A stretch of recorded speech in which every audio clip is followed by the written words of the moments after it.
On va faire un petit tour dans la galerie marchande pour lui montrer que on est assez nombreux. On soutient nos camarades qui sont en ce moment au tribunal. Donc voilà.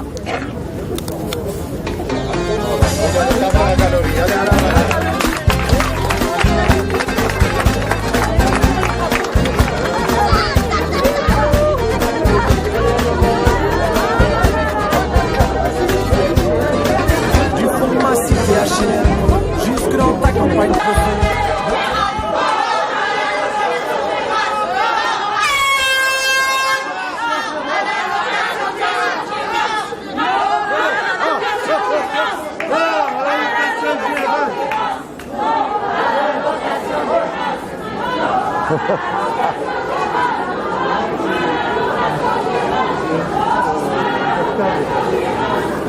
L'audience a été levée, il y aura le rendu demain à 14h, on verra encore une fois la justice indépendante de ce pays, comment elle aura tranché le cas, mais dans tous les cas, on trouvera les formes pour faire en sorte que le combat puisse continuer dans le cadre de toutes les échéances que vous avez validées hier en Assemblée Générale. On a rencontré le directeur, vous imaginez bien que l'autorité n'est pas ici. La décision prise, elle n'est pas ici. Donc on lui a fait savoir que pour le moment, on n'avait rien contre lui en particulier. Il n'est pas dans la cible. Sauf s'il s'entête à essayer d'expliquer tous les matins au personnel que pour votre bien, il vaut mieux vous tuer en vous faisant passer en location-gérance. Je pense que ça, le message, il a été très clairement amené par vos représentantes. Je pense qu'il a entendu. Pour ce qui est de la CGT, hors Carrefour, on n'est pas revenu sur les raisons qui ont amené le groupe à annoncer 47 magasins en location-gérance. Il faut nous rappeler qu'on considérait nous qu'il n'y avait aucune raison et que Carrefour devait de l'argent à l'État, au peuple français, et aux travailleurs de son groupe. Bon, moi, je ne sais pas s'il a au moins entendu, je ne suis pas sûr qu'il partage, mais il a au moins entendu. Donc partant de là, le combat, jusqu'où vous le mènerez, vous, pour empêcher Carrefour de se payer jusqu'au bout sur votre dos.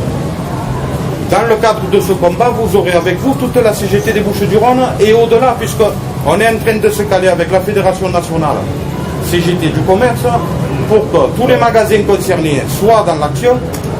Et on leur a clairement précisé qu'en fonction de l'attitude du groupe, forcément, il y aurait des impacts au-delà des magasins concernés par la location-gérance.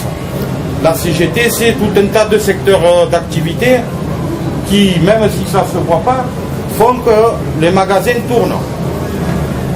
Quand les camions ne roulent pas, les marchandises, elles n'arrivent pas. Quand il fait très froid et noir dans le magasin, c'est emmerdant pour faire ses courses dans de bonnes conditions. Enfin, je veux dire, si les marchandises elles n'arrivent pas à sortir de l'endroit où elles arrivent par bateau, par camion, par train, c'est aussi emmerdant. Donc l'intérêt du groupe là maintenant, c'est de considérer que tout intelligent qui sont avec leurs 5 doigts par main, ils ont fait une erreur.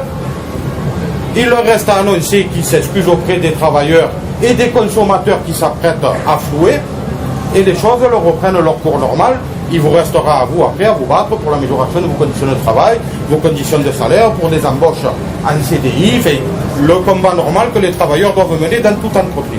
S'ils ne font pas ce choix, qu'ils font le choix du bordel, il y aura le bordel. S'ils font le choix de la punition et de l'humiliation, nous les punirons et nous les humilierons. Avec vous, jusqu'à ce que vous y arriviez.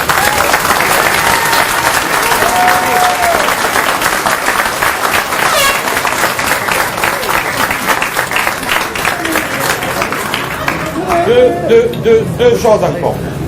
Parce que c'est normal, on est là face aux décisions de vos employeurs, on est allé parler aux représentants de vos employeurs. Il y a deux parties encore qu'il faut qu'on avertisse de ce qui risque de se passer s'ils s'entêtent.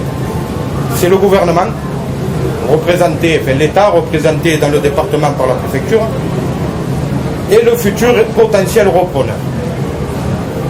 À l'État, à qui nous avons demandé une rencontre pour les alerter à eux aussi sur le fait que la situation à Carrefour va faire dégénérer les choses socialement dans le département. Vous ne croyez pas qu'on va regarder les camarades de la centrale se faire démonter, les magasins Carrefour se faire déchiqueter avec les personnels sans broncher. Ils ne pensent pas qu'on est mou de la tête au point d'attendre que ça se passe, sans considérer qu'en additionnant les travailleurs de la centrale, les travailleurs de Carrefour, les travailleurs de tous les secteurs attaqués par ce gouvernement, on ne va pas être en capacité de mettre le bordel au point de les faire reculer. Ça, il faut qu'ils l'entendent. Donc on a demandé rendez-vous à la préfecture, ça pour leur dire. Par contre, je voudrais adresser un message le plus amical possible à l'éventuel futur repreneur. Franchement, bon courage. Parce qu'on va vous faire la misère jusqu'à temps que vous rendiez les clés du magasin à Carrefour. À Carrefour.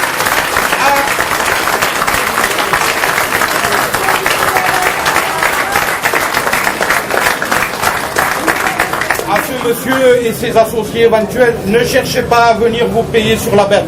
Ici, il n'y a que des hommes et des femmes debout, dignes, qui vivent de leur travail. Ne venez pas. Ne venez pas, c'est un conseil commercial, c'est un conseil amical, c'est un conseil syndical, c'est un conseil politique. Ne venez pas. Ne venez pas, il n'y a pas de magasin à prendre.